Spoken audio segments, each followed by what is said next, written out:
Caribbean देश Haiti में शनिवार को 10 साल बाद एक बार फिर जोरदार भूकंप आया। भूकंप के झटके में 2 शहरों को भारी नुकसान हुआ है। हैती के सिविल प्रोटेक्शन ऑफिसर ने अब तक 227 लोगों की मौत की पुष्टि की है। यह आंकड़ा और बढ़ सकता है।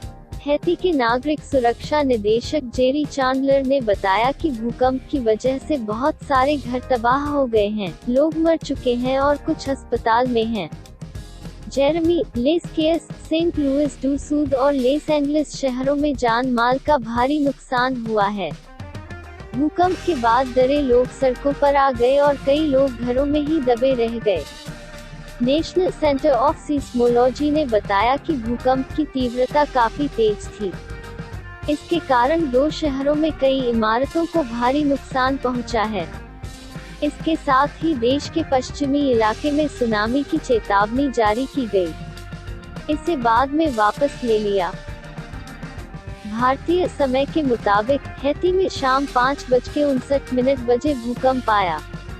रिक्टर स्केल पर भूकंप की तीव्रता 7.2 आंकी गई है। भूकंप का केंद्र पोर्ट ऑ प्रिंस, हैती से 118 किलोमीटर पश्चिम में था। स्थानीय अधिकारियों ने बताया कि भूकंप के कारण हजारों लोग प्रभावित हुए हैं। इनमें कई सैकड़ों लोगों की मौत की खबर है। 11 साल पहले हैती में 7 तीव्रता का भूकंप आया था। उस दौरान हजारों लोगों की मौत हो गई थी। बताया जा रहा है कि पूर्वी क्यूबा और जमैका में भी भूकंप के झटके महसूस किए गए हैं। यूरोपियन मेडिटेरेनियन सीस्मोलॉजिकल सेंटर ने भी इस क्षेत्र में भूकंप की सूचना देते हुए कहा कि इसकी तीव्रता 7.6 थी। क्यूबा के भूकंप केंद्र ने कहा कि इसने 7.4 की तीव्रता दर्ज की। अमेरिकी राष्ट्रपति जो बाइडेन ने भूकंप से प्रभावितों के प्रति संवेदना व्यक्त की है। उन्होंने तुरंत प्रभाव से हैती को अमेरिकी सहायता के लिए भी मंजूरी दे दी है। विश्व स्वास्थ्य संगठन ने भी कहा है कि वह इस परिस्थिति में हैती के लोगों के साथ खड़ा है और लोगों को स्वास्थ्य संबंधी जरूरतें पूरी करने में मदद कर रहा है। हैती के प्रधानमंत्री एरियल हेनरी ने कहा है कि भूकंप ने देश के दक्षिणी इलाके में बहुत बड़ी क्षति पहुंचाई है।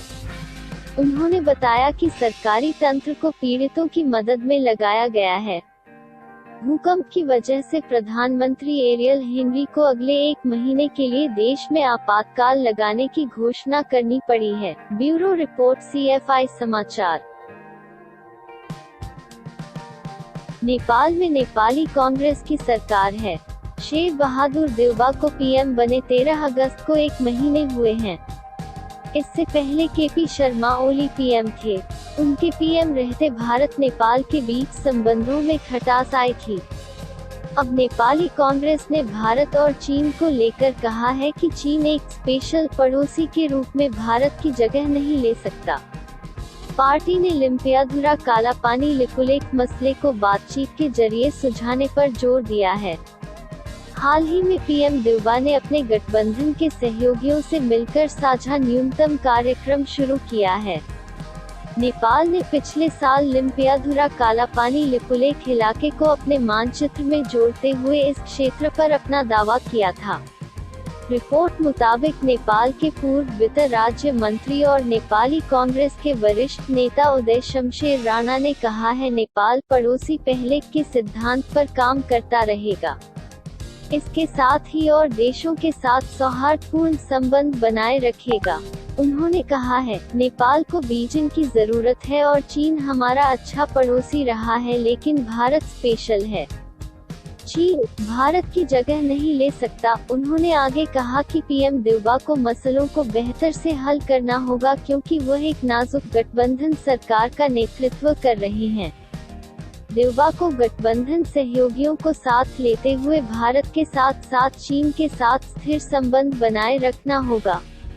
नेपाल को लेकर भारत का कहना है कि नेपाल भारत के लिए स्ट्रैटेजिक महत्व रखता है। बीजेपी प्रवक्ता गोपाल कृष्ण अग्रवाल ने कहा है कि नई दिल्ली काठमांडू के साथ द्विपक्षीय संबंधों को मजबूत करने को प्रतिबद्ध है। काठमांडू स्थित भारतीय दूतावास के मुताबिक भारत बड़े स्तर पर नेपाल के विकास में सहयोग कर रहा है। इंफ्रास्ट्रक्चर, स्वास्थ्य, जल संसाधन, शिक्षा, ग्रामीण और सामुदायिक विकास आदि को लेकर जमीनी स्तर पर काम कर रहा है। कोरोना वायरस महामारी के बाद नेपाल को इकोनॉमी को फिर से ट्रैक पर लाने के लिए भारत के साथ की जरूरत है।